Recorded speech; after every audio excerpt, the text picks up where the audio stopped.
যাকাতের টাকাটাও ঠিকমতো ধনীদের কাছ থেকে নিতে পারতাম, প্রতি বছর একটা করে পদ্মা সেতু করা যেত। সিলভার উনি হিসাব করে এসে বললেন, হুজুর রূপা আছে 900 গ্রাম। হুজুর বাড়ি তো ভাড়া মাশাআল্লাহ 50,000 টাকা পাই, এই যে 10 লাখ টাকা হলো এটাতে তার যাকাত দিতে হবে। আবার একটু বেড়ে গেছে, আবার টাকা কমতেছে, আর মাস এদিক দিয়ে যাচ্ছে, এটাকেই বলা হয় 1 বছর। তবে এটাকে কখনোই সোলার ইয়ার ধরা যাবে না, এটা হচ্ছে লোনার ইয়ার। একজন ভূমিহীন মানুষকে যদি 18 লক্ষ টাকা দেওয়া হয়, 3 থেকে 5% জায়গা কিনে সুন্দর একটা বাড়ি করে দিনাতিপাত করতে পারে। এ যদি হয় 1 বছরের হিসাব, আমাদের দেশ স্বাধীন হলো 1/2 বছর পার হয়ে গেছে। 1/2 বছরেও কি করে আমাদের দেশের ভূমিহীন মানুষ থাকে, ফকির থাকে আর ভিক্ষুক থাকে। আঙ্গ দেশের ঘামে অর্জিত টাকায় লন্ডনে নিয়ে বাড়ি বানায়, আমেরিকা নিয়ে বানিয়ে করায়। এই সুরের কাছে আমগো সম্পদ দিলে তো আরেক দেশে নিয়ে যাবে, এই জন্য দেই না। এই যে একজন বললো যে হুজুর আপনারা কিন্তু ধরে নিয়ে যাবে, হ্যাঁ নিবেই তো। মানে আমাদের দেশের টেন্ডেন্সি কেমন দেখছেন, দেশের উন্নয়নের কথা বললে ধরে নিয়ে যাবে। একটা দেশ পরিবর্তন করতে পারে মিয়া, ধরে তো নিবে আমাকেই। কারণ যারা দেশকে ভালো করবে এদেরকে ধরে নেবেন না, সুরেরে নিবে। রাসূল সাল্লাল্লাহু আলাইহি সাল্লাম যাকাতের মেজারমেন্ট হিসাব দিয়েছেন যে কোন ব্যক্তির কাছে যদি 7.5 তোলা স্বর্ণ বা 7.5 ভরি, কত ভরি স্বর্ণ? এটা হচ্ছে স্বর্ণ। আর রৌপ্যের ক্ষেত্রে বলেন তো কত? 52.5 ভরি। এবার আমাদের যেটা বোঝা দরকার, আমাদের কাছে সবার কাছে স্বর্ণ থাকে না, আমাদের কাছে থাকে হচ্ছে লিকুইড মানি, টাকা পয়সা থাকে অধিকাংশের কাছে। রানিং সময়ে এই 7.5 ভরির স্বর্ণের যা দাম আসে ওইটা হিসেব করতে হবে। তাহলে আপনাকে আজকের দাম বের করতে হবে বা এই মাসেরটা বের করতে হবে। এই মাসের রানিং বা জুসে, যেটা বাংলাদেশ জুয়েলারি অ্যাসোসিয়েশন যারা স্বর্ণের রেট ঠিক করে, ওনারা বলতেছেন স্বর্ণের অনেকগুলো ক্যাটাগরি আছে। একটা ক্যাটাগরি আছে হচ্ছে 22 ক্যারেট, যদি 24 ক্যারেট আছে, 24 ক্যারেট কেউ ইউজ করে না যেহেতু এটা ফুল স্বর্ণ 100%। আবার আছে হচ্ছে 21 ক্যারেট, আবার আছে 18 ক্যারেট, আবার আছে হচ্ছে ট্রেডিশনাল গোল্ড। আপনি যদি এখন দেখেন বাজুস বলতেছে যে 22 ক্যারেট যে স্বর্ণটা, এই স্বর্ণের বর্তমান বাজার মূল্য হচ্ছে 9,530 টাকা। 1 গ্রামের স্বর্ণের দাম হবে 22 ক্যারেটের 9,530 টাকা। আমি এই বছরের বলতেছি, এই আলোচনা আবার আগামী বছরের জন্য প্রযোজ্য না। একটা আছে হচ্ছে 9,100, আরেকটা আছে 7,800, আর যেটা ট্রেডিশনাল গোল্ড এটা হচ্ছে 6,500। আমরা ধরতেছি ট্রেডিশনাল গোল্ড 6,500, যেটা আজকের বাজার রেট। এই অনুযায়ী 1 গ্রাম স্বর্ণের দাম যদি 6,500 হয়, তো 7.5 ভরি স্বর্ণের দাম কত? ভরি আর গ্রাম তো এক জিনিস না। 1 ভরি সমান হচ্ছে আপনার 11.664। 1 ভরি স্বর্ণে কত গ্রাম ওজন হয়? 11.66 গ্রাম। তাহলে এবার 11.5 কে আপনি যদি 7.5 দিয়ে গুণ দেন, তাহলে কত আসতেছে? তাহলে আসবে হচ্ছে আপনার 87.48। বলেন 7.5 ভরি সমান কত গ্রাম? 87.48 গ্রাম। এই এতটুকুন হবে গ্রাম। এবার এই গ্রামকে যদি আপনি 6,500 দিয়ে গুণ দেন, তাহলে তো আপনি টাকার হিসাবটা পেয়ে যাবেন, তাই না? তাতে আমরা দেখেছি টাকা হয় মোটামুটি 5,68,620 টাকা। আপনি ধরে নিতে পারেন 5.5 লাখ টাকা। তাহলে 5.5 লাখ টাকার মতো যদি কারো কাছে থাকে, এবার ওই ব্যক্তির কি করতে হবে? যাকাত দিতে হবে। এবার এটা গেল স্বর্ণের। অনেকে বলে না যে আমরা কি স্বর্ণের হিসাব করব নাকি হলো রৌপ্যের হিসাব করব। তাহলে রৌপ্যেরটা একটু ধরি। রৌপ্যের হিসাবে 52.5 ভরি যে রৌপ্য, এটা যদি আপনি গ্রাম অনুযায়ী হিসাব করেন, তাহলে আসবে হচ্ছে 612.36 গ্রাম। এবার গ্রামকে যদি আপনি কনভার্ট করেন টাকায়, এবার তো আপনি এই ক্যারেটে হিসাব করলে হবে না। এটা তো হলো স্বর্ণের ক্যারেটের দাম, রৌপ্যের ক্যারেটের দাম তো এটা না। আজকে রৌপ্যের ক্যারেটের দাম কত? রূপারও কিন্তু আপনার 22 ক্যারেট আছে, রূপারও আবার 18 ক্যারেট আছে, রূপারও আবার ট্রেডিশনাল সিলভার আছে। আপনি যদি ট্রেডিশনাল সিলভার ধরেন তাহলে 110 টাকা, আপনি যদি 22 ক্যারেট ধরেন তাহলে 180 টাকা প্রতি গ্রাম রৌপ্যের ওজন। 110 টাকাকে যদি 612.36 দিয়ে গুণ দেন, তাহলে কত টাকা আসবে? 67,360 টাকা। এই জন্য রূপার আর স্বর্ণের এত ডিফারেন্স। এবার আপনি চাইলে রূপারটাও ধরতে পারেন, চাইলে স্বর্ণেরটাও ধরতে পারেন, আপনার ইচ্ছা। তবে আপনাকে বুঝতে হবে, একজন মানুষকে দান তো আপনি করবেনই, তাহলে এটা ধরলে তো আপনি যাকাত দিতেছেন, আল্লাহর একটা বিধানই পালন করতেছেন। এই কথাটা বললে তো একটু অন্তরটা তৃপ্তিও লাগে, তাই না? এই জন্য আমরা সাজেস্ট করি রূপারটা আপনি ধরবেন, যেন মানুষ এই কথা বলতে পারে আমি যাকাত দিতেছি, যেন আরেকজন মানুষ বলে আমার ভাই আমাকে সহযোগিতা করছে। এই সব কিছু হয়ে যায় এটা ধরলে। এজন্য আপনি মনে রাখবেন মোটামুটি 67,000 টাকা বর্তমান বাজারে। যদি ৬৭,০০০ টাকা কারো কাছে থাকে, ১ বছর যদি এটা রান করে, ওই ব্যক্তির উপর যাকাত দেওয়া ফরজ। এবার এটার হিসাব হলো ১ বছরটা কিভাবে। অনেকে বলে যে হুজুর যখন থেকে হিসাব করছিলাম তখন তো ৬৭,০০০ ছিলই, মাঝখানে আবার ড্রপ করছে, টাকা আমার সমান ছিল না। এজন্য ওনাদের জন্য আমি একটা উদাহরণ দিতে চাই। আপনি দেখুন এবং উপরে যারা আপনারা একটু চিন্তা করুন। ধরেন এটা হচ্ছে রমাদান মাস, রমাদান। এখন তো কি মাস চলে? ইংরেজি মার্চ মাস। মার্চ মাসের ১১-১২ তারিখ থেকে শুরু হলো, আগামী বছর ধরেন রমজান মাস শুরু হবে ১ তারিখ থেকে মার্চের। তাহলে এই রমাদান তো আরেক রমাদান, এবং এটাও যদি মার্চ মাস হয়, আপনি এবার দেখেন হিসাবটা কিভাবে করতে হবে, ১ বছর কিভাবে ধরতে হয়। ধরেন আপনি গত বছরে ছিলেন, গত বছরে আপনার যদি এরকম, বা এই বছরে যদি আপনার ৬৭,০০০ টাকা থাকে, টাকার রেঞ্জটা যদি এখানে হয়, আপনি দেখলেন এই মার্চ এপ্রিলও যায় ঠিক আছে, মেতে যায় একটু কমে গেছে, জুনে যায় আরেকটু কমছে, আবার একটু বাড়তেছে, আবার একটু বেড়ে গেছে, আবার টাকা কমতেছে, আর মাস এদিক দিয়ে যাচ্ছে, অক্টোবর নভেম্বরে চলে যাচ্ছে, নভেম্বরে চলে যাচ্ছে, ওইখানে যায় অনেক টাকা আসছে, এইখানে আবার নভেম্বরে যায় একদম জিরো, আবার ওইখানে যায়, এইখানে আবার ৬৭,০০০ প্লাস টাকা আছে। তাহলে একটা বছরের মেজারমেন্ট যদি আপনি দেখেন, শুরু হয়েছিল ৬৭,০০০ দিয়া, মাঝখানে এটা হয়ে গেছে মনে করেন 50,000, এখানে আবার হয়ে গেছে হলো 90,000, এখানে আবার হয়ে গেছে মনে করেন জিরো, ব্যালেন্স জিরো, মানে আপনার খাইয়া দেয় আর কোনো টাকাই নাই, শূন্য টাকা। কিন্তু আবার রমজান মাস যখন আসছে, তখন আপনি হিসাব করে দেখলেন ৬৭,০০০ টাকার আরো বেশি আছে। এই যে এইবার মাঝখানে কমলো কি বাড়লো, এটা দেখার বিষয় না। ওই যে ১ বছরের শুরুতে ছিল আর আরেক বছরের হিসাবের দিন যদি আপনি ওই রকম পেয়ে যান, এটাকেই বলা হয় ১ বছর। তবে এটাকে কখনোই সোলার ইয়ার ধরা যাবে না, এটা হচ্ছে লোনার ইয়ার। লোনার ইয়ার হতে হবে, চান্দ্রবর্ষ, সৌরবর্ষ না, চান্দ্রবর্ষ হিসাবে। এই জন্য ১ রমজান থেকে হিসাব শুরু করবেন। এই বছরে আপনি এবার হিসাব মিলাবেন আপনার ৬৭,০০০ টাকা আছে কিনা। আবার আগামী রমজানে আবার দেখবেন সবকিছু বাদ দিয়ে ৬৭,০০০ বা ওই দিনের অনুযায়ী যে মেজারমেন্ট, ওইটা ওই রকম আছে কিনা আপনাকে বুঝে নিতে হবে যে আপনার উপরে যাকাত ফরজ হয়েছে। এটা গেল যাকাতের মূল মেজারমেন্টের উপর একটা বক্তব্য। এবার আপনি যদি যাকাতটা হিসাব করতে চান, যে আমি আমার তো শুধু এইভাবে টাকা না, আরো অনেকগুলো টাকা পয়সা আমার রয়েছে, তো আমি কিভাবে যাকাতের হিসাবটা করব। এবার আসুন আমি আপনাকে একটা উদাহরণ দিই। ধরুন একজন মানুষের যদি স্বর্ণ সে নিজে জমায়েত করে, কতটুক স্বর্ণ আর সে রাখবে। একজন মানুষের কাছে সাধারণত গোল্ড স্বাভাবিক একজন মানুষের কাছে ধরেন 40 গ্রাম, আমরা মিডল একটা পয়েন্ট ধরলাম, 40 গ্রাম স্বর্ণ একজন ব্যক্তির কাছে আছে। 40 গ্রাম স্বর্ণের যা দাম আসে, বাজার মূল্য বিক্রি করার সময় যা আসে, ওই হিসাব করতে হয়। বললাম না যে অনেকগুলো পেস আছে এখানে। এবার 40 গ্রাম স্বর্ণের বাজার মূল্য যদি আপনি বিক্রি করতে যান, আমি একটা ক্যালকুলেট করছি, আনুমানিক ধরেন 3 লাখ টাকা।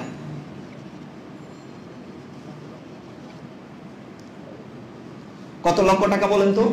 হিসাবটা মনে রাখেন। এই যে আমার হিসাব শুরু হয়েছে, ধরেন একজন ব্যক্তি নাম হলো সলিমউদ্দিন। এবার সলিমউদ্দিন আইসা বলতেছে, হুজুর আমার যে যাকাতের হিসাবটা আপনি একটু করে দেন তো। কেমনে যাকাতের হিসাবটা করব?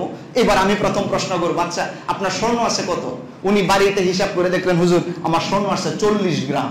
এবার আমি বলবো বাজার মূল্য 40 গ্রামের কত হবে, বিক্রি করতে গেলে এই 40 গ্রাম স্বর্ণের দাম কত? তার আছে 22 ক্যারেটের 10 গ্রাম, 21 ক্যারেটের 20 গ্রাম, ট্রেডিশনাল গোল্ড 10 গ্রাম, এভাবে মিলাইয়া হয়েছে। আপনি মনে রাখবেন 21 ক্যারেট স্বর্ণের মধ্যে কিন্তু 75% থাকে হলো স্বর্ণ। আবার 22 ক্যারেটের মধ্যে 91.0.7 থাকে হলো পার্সেন্ট স্বর্ণ, বাকিটা খাত থাকে। আবার ট্রেডিশনাল গোল্ডে আরো কম থাকে। এইভাবে টোটাল হিসাব করার পরে যখন বাজারে আমি গেলাম, হিসাব করে দেখলাম এই সলিমউদ্দিন সাহেবের এই যে 40 গ্রাম স্বর্ণের বাজারে বিক্রয় মূল্য আছে 3 লাখ টাকা। আচ্ছা, এবার আমি তাকে জিজ্ঞেস করলাম, ভাই আপনার কাছে কি রূপাও আছে? বললো জি হুজুর রূপাও আছে। রূপা কতটুকু? এবার উনি বাড়িতে গেলেন, বাড়িতে যাওয়ার পরে রূপার হিসাব করতেছে যে ওনার কাছে রূপা কতটুকু। উনি আবার রূপার হিসাব করলেন, বারগুলো তো এরকমই থাকে, ধরেন সিলভার। উনি হিসাব করে এসে বললেন, হুজুর রূপা আছে 900 গ্রাম, 1 কেজির কাছাকাছি। এখানে আবার 21 ক্যারেট আছে, 22 ক্যারেট আছে, 18 ক্যারেট আছে, ট্রেডিশনাল সিলভার আছে। সব মিলাই আমি হিসাব করলাম 900 গ্রামের ওজন। বাজারে যাইয়া দেখি সব মিলাইয়া দেখলাম বাজার মূল্য 1 লাখ টাকা। 1 লাখ। বলেন তো স্বর্ণ ওনার কাছে যা 40 গ্রাম আছে, বাজার মূল্য কত? 3 লাখ। আর ওনার কাছে যে রৌপ্য ছিল 900 গ্রাম, বাজার মূল্য কত? 1 লাখ। আমি কিন্তু একটা উদাহরণ দিচ্ছি, আপনি হিসাবটা এইভাবেই করবেন বাজারে আপনার ঘরে যাইয়া। আচ্ছা, এবার সলিমউদ্দিন সাহেবকে আমি আবার জিজ্ঞেস করলাম, ভাই আপনার কাছে কি পকেটে, ড্রয়ারে, হ্যাঁ এরপরে হলো বিভিন্ন জায়গায় কিছু টাকা পয়সা আসেনি, কারেন্ট ব্যালেন্স গুলো? কজি হুজুর আমার তো কিছু বাড়িতে টাকা পয়সাও আছে। জিজ্ঞেস করলাম কত? উনি আবার বললো যে হুজুর আমার কাছে কারেন্ট যে মানিটা, যে টাকাটা আছে এটা হলো 1 লাখ টাকা। একটা মানুষের কাছে 1 লাখ টাকা থাকা তো স্বাভাবিক, আমরা 1 লাখ টাকাই ধরলাম। 1 লাখ। তাহলে ওনার পকেটে আছে কত? 1 লাখ। রূপায় আছে আবার 1 লাখ টাকা, স্বর্ণ আছে আবার ওনার কত? 3 লাখ। হিসাব কি শেষ? আরো আইটেম থাকতে পারে না? আমি জিজ্ঞেস করলাম, ভাই আপনার বাড়ি গাড়ি আছে? হুজুর একটা বাড়িও আছে। ওনার কি আছে? একটা বাড়িও আছে। ঢাকা শহরে অনেকের ফ্ল্যাট থাকে না, এক ফ্ল্যাটে আপনি থাকেন, আরেক ফ্ল্যাট দিয়ে ভাড়া দিয়ে রাখছেন। আবার 10টা ফ্ল্যাটের মালিক আছেন, কেউ আছেন 5টা বাড়ির মালিকও আছে। বলতেছে হুজুর আমার তো একটা মাশাআল্লাহ বসুন্ধরা একটা বাড়ি আছে। ওরে বাবা, বাড়িও আছে আপনার? হ্যাঁ আছে। তো এবার আপনি যদি বাড়ির হিসাব করেন, একটা বাড়ি থেকে ভাড়া আসে কত? হুজুর বাড়ি তো ভাড়া মাশাআল্লাহ 50,000 টাকা পাই। কত হাজার? 50,000 টাকা উনি বাড়ি ভাড়া পায়। তাহলে এটাও তো ওনার আছে, বাড়ি ভাড়া আসছে হাতে। জিজ্ঞেস করলাম হিসাব শেষ? না হুজুর আরো কিছু আছে। আর কি আছে? বললো হুজুর আমার একটা ছোটখাটো ব্যবসা আছে। একটা মানুষ ব্যবসা করতে পারে না? বিজনেস থেকে ওনার বিজনেসটা আমি হিসাব করলাম যে কাপড়ের কিছু হলো, এই হলো জাপানি টরে, ফ্রান্স মাইক্রো, এই ধরনের অনেকগুলো কাপড়ের ওনার বিক্রি করে। আমি দোকানটা হিসাব করে দেখলাম, মোটামুটি কাপড়ের দোকানে যা আছে তাও 1 লাখ টাকা। 1 লাখ টাকার মাল তার ইয়াতে আছে, বাজারের বিক্রয় মূল্য যেটা সেটা অনুযায়ী 1 লাখ টাকা আছে। বললাম কি হিসাব শেষ? না হুজুর আরো কিছু আছে। কি? একটা অ্যাকাউন্টও আছে, হ্যাঁ ইসলামী ব্যাংকে একটা অ্যাকাউন্ট আছে, বা শাহজালাল ব্যাংকে একটা অ্যাকাউন্ট আছে। তো অ্যাকাউন্ট যদি থাকে, অ্যাকাউন্টটা কত আছে? হুজুর অ্যাকাউন্টে তো মোটামুটি 3 লাখ টাকা আছে। কয় লাখ? 3 লাখ টাকা আছে অ্যাকাউন্ট। একটা মানুষের অ্যাকাউন্টে 3 লাখ টাকা বর্তমান যুগে তো স্বাভাবিক কথা, থাকতেই পারে। আচ্ছা ঠিক আছে, হিসাব শেষ? না হুজুর আমি একজনকে ধার দিছিলাম 60,000 টাকা, এটাও বলছে যে দিবে। কত হাজার টাকা? জীবনে চলাফেরা করতে গেলে কি ধার দেনা লাগে না? আমি আর কি সব বিষয়গুলো আনতেছি, আসলে সলিমউদ্দিন তো আমার কাছে এসে বলেও নাকি, মানে বলতেছে একটা মানুষের জীবনে যা যা হয় ঘটে আর কি। একজন মানুষ তো ধার দেয় না? তো উনি বললেন হুজুর আমি একজনকে 60,000 টাকা ধার দিছিলাম। তো একজন ধার দিলে তো টাকাটা আসবে, আমি এটাকে এই তীর চিহ্ন দিয়ে অ্যাড করি যে ডাউনলোডের মতো, 60,000 টাকা। 60,000 টাকা। বললাম যে হিসাব নিকাশ শেষ? হুজুর এবার মোটামুটি শেষ, কিন্তু আমার আরেকটা বিষয় আছে। সেটা কি?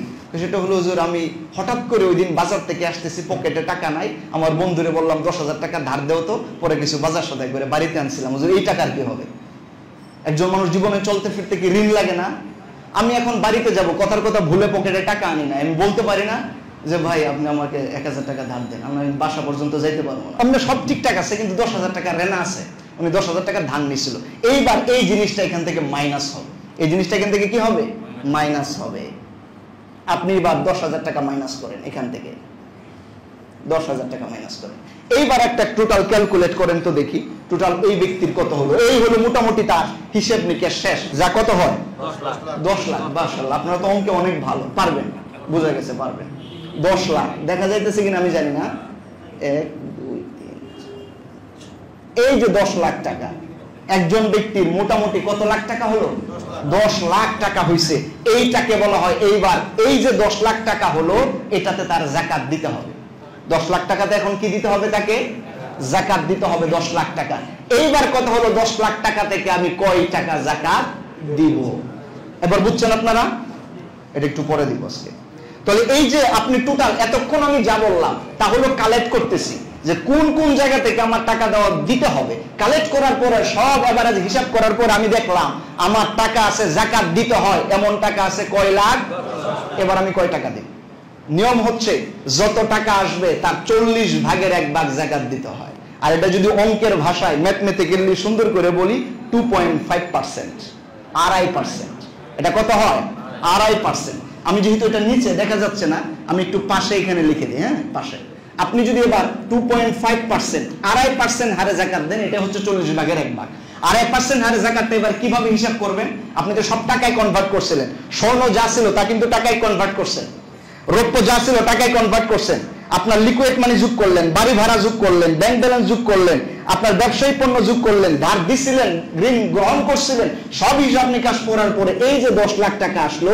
এবার আসুন আমরা এটা দেখাই। এই যে 10 লাখ, এই 10 লাখ টাকাকে কি করবেন? এটার নিয়ম হচ্ছে 10 লাখকে আগে আপনি 100 দিয়ে ভাগ দিবেন, ভাগ দেওয়ার পরে গুণ দিবেন হচ্ছে 2.5% দিয়ে। 10 লাখ টাকাকে প্রথম 100 দিয়ে ভাগ, তারপরে হচ্ছে গুণ দিবেন 2.5, যেটা যাকাতেবল অ্যাসেটটা চলে আসবে। আপনি হিসাব করে দেখেন, এবার আসবে হচ্ছে 25,000 টাকা। কত আসলো? মিলছে? হিসাব মিলছে আপনাদের মোবাইলের হিসাবটা? এই যে 25,000 টাকা, এইটা আপনাকে গরিব মিসকিন ফকিরকে দিয়ে দিতে হবে। এইবার ক্লিয়ার বোঝা গেছে? বুঝেন না এমন কেউ আছে? হুজুর এরপরও আমি বুঝি না, তাহলে আপনাকে আলাদা প্রাইভেট পড়াবো, অসুবিধা নেই, প্রাইভেটের সুযোগ আছে, যাই বুঝাইবেন প্রাইভেট পড়াই দিন, অসুবিধা নেই। তবে প্রাইভেটের কোনো ফি লাগবে না, আগে বলে দিতেছি। তাহলে 10 লাখ টাকায় কত টাকা যাকাত আসে? এবার আপনি কি চোখ বন্ধ করে আপনিও 25,000 দেওয়া শুরু করবেন? এই বুঝাইলাম? তা কিন্তু না, আপনি আপনারটা হিসাব করবেন। যারা নাস্তিক বা যাদের মনে ইসলাম নিয়ে চুলকানি আছে, অ্যালার্জি আছে, এরা বলে ইসলাম এটা কি বিভৎস এক ধর্ম, চুরি একটু করলে হাত কেটে দেয়। আরে বেটা বেকুব, তুমি খালি হাত কাটাটাই দেখলা, আর হাত যেন কাটতে না হয়, কোন ফকির মিসকিন যেন পৃথিবীতেই না থাকে, এই জন্য যে যাকাতের মতো একটা বড় উদ্যোগ ইসলাম নিয়ে ফকিরকে ধনী বানানোর সিস্টেম বানায় দিল, এ কি তোমার চোখে একবারও পড়লো না? ভোরের কাগজ খবর এই নামে একটা পত্রিকা আছে, আমি পড়ছি আর কয়েক বছর আগে।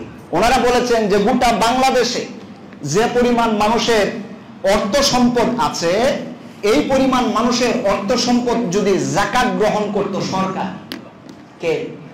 সরকার বা ইসলামিক খেলাফত যদি হতো, এবং ওনারা যদি এই ধনাত্মবান ব্যক্তিদের একদম পুঙ্খানুপুঙ্খানু হিসাব করে যাকাত আদায় করত, তাহলে এক বছরে বাংলাদেশি টাকায় প্রায় 30,000 কোটি টাকা যাকাত হতো। কয় হাজার কোটি? প্রায় 30,000 কোটি টাকা যাকাতযোগ্য সম্পদ সরকারের কাছে হতো। এইবার আসুন গরিবদের হিসাব করি, যার একটা ঘরই নাই, মানে মাথা গুজার ঠাঁই নাই, এর সাথে ফকির আর কেউ আছে? ফকির কেউ নাই। এইবার এই হিসেবটা সব জাতীয় সংসদের একটা অধিবেশনে একজন সাংসদ প্রশ্ন করেছিল ভূমিমন্ত্রীকে, আমাদের দেশে ভূমিহীন মানুষ কত?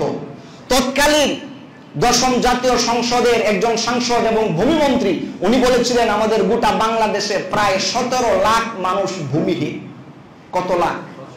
17 লাখ মানুষের কোনো ভূমি নাই, মানে জায়গা জমি নাই। এবার আসুন আমরা উদ্যোগ নিলাম, এই ভূমিহীন মানুষকে ভূমি দেওয়া যায় কিভাবে। এবার সরকার সিদ্ধান্ত নিল, যাকাতের টাকা যা আসবে এ দিয়ে কিছু কিছু করে ভূমি কিনে দাও, তো দেখি কত মানুষকে ভূমি কিনে দেওয়া যায়। এইবার আপনি যে যাকাতযোগ্য সম্পদ 30,000 কোটি টাকা, এটাকে 17 লাখকে ভাগ দেন। আমরা হিসাব করে দেখেছি মোটামুটি 18 লক্ষ টাকা করে প্রতি মাথায় পড়ে। একজন ভূমিহীন মানুষকে যদি 18 লক্ষ টাকা দেওয়া হয়, 3 থেকে 5% জায়গা কিনে সুন্দর একটা বাড়ি করে দিনাতিপাত করতে পারে। এ যদি হয় 1 বছরের হিসাব, আমাদের দেশ স্বাধীন হলো 1/2 বছর পার হয়ে গেছে। 1/2 বছরেও কি করে আমাদের দেশের ভূমিহীন মানুষ থাকে, ফকির থাকে আর ভিক্ষুক থাকে? আমাকে আপনি এবার বলেন। ইসলাম যে বলে চুরি করলে হাত কেটে দিবে, ইসলাম হাত না কাটার মতো চলার ব্যবস্থাও করে দিয়েছে। কথা বলেন ঠিক কিনা? এমনি এমনি বলে নাই। এটা যদি আমাদের মতো ফকির মার্কা দেশের হিসাব হয়, তাহলে ধনাত্মক দেশগুলোর হিসাব কেমন হবে?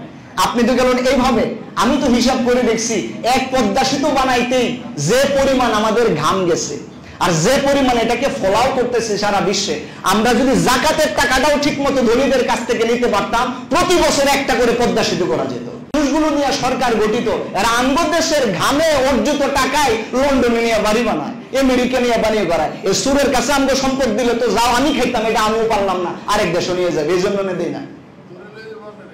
নিয়ে যাক, অসুবিধা নাই। এই যে একজন বললো যে হুজুর আপনার কিন্তু ধরে নিয়ে যাবে, হ্যাঁ নিবেই তো।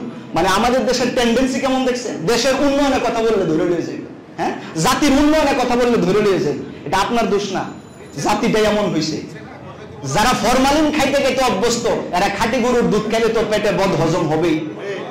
আমি কি খুব মানে ইলিগেল কথাগুলো বলতেছি আপনার কাছে? খুব খারাপ লাগতেছে আপনার? এটা একটা দেশ পরিবর্তন করতে পারে মিয়া, ধরে তো নিবে আমাকেই। কারণ যারা দেশকে ভালো করবে এদেরকে ধরে নিবেন না, তো সুরেরা নিবে। সুরেরা তো থাকে বড় বড় বিল্ডিং এ, এরা তো থাকে ভালো জায়গায়, এসিতে ঘুমায়, এরা দেশপ্রেমিক। আর মূলত যারা দেশপ্রেমিক এরা তো হলো কারাগারে আছে। তো এত কষ্ট লাগে না বা এত ভয় করে আর লাভ নাই। আমার এই হিসাবটা আপনি নেন, আমাকে বা আমার সাথে আপনারা একটু যুক্ত হয়ে আসেন, এই দেশের এই কাজটা করি। এই কাজটা করি, আর দেশের টাকা বাহিরে পাচার হয়, খালি এই জায়গাটা একটু লক আপ করে দেই, যাই করো না করো টাকা কিন্তু দেশের বাহিরে যাবে না। এবার আমার দেশে একজন ফকির আপনি খুঁজে পাবেন না। আর যেগুলো সুর পাইবেন এগুলো জন্মগত সুর, এগুলোর হাত কাটাই দরকার। আমরা ওনাদেরকে ধন্যবাদ জানাই এবং বিনম্র শ্রদ্ধা জানাই ওই সমস্ত ব্যক্তিবর্গরে যারা নিজের যাকাতের টাকা হিসাব করেন এবং ইসলামের এই বিধানটা মেনে মানুষদেরকে সহযোগিতা করেন। আমরা কায়ম অনুবাদকে আল্লাহর কাছে দোয়া করে, রব এই ধরনের সমাজপ্রেমিক মানুষকে, জাতিপ্রেমিক মানুষকে, দিনদার মানুষকে সম্পদ তুমি আল্লাহ আরো বাড়ায় দাও। কেন ওনাদেরকে আমাদের নেতা বানাও। সুরদেরকে আমরা নেতা চাই না, বাটপারদেরকে নেতা চাই না, ভালো মানুষদেরকে নেতা বানাও। আল্লাহ পাক আমাদের এই জাতি পরিবর্তন করবেন, দেশ পরিবর্তন করবেন ইনশাআল্লাহ। মন খুলে পড়েন আমিন। রাগ করছেন আপনারা?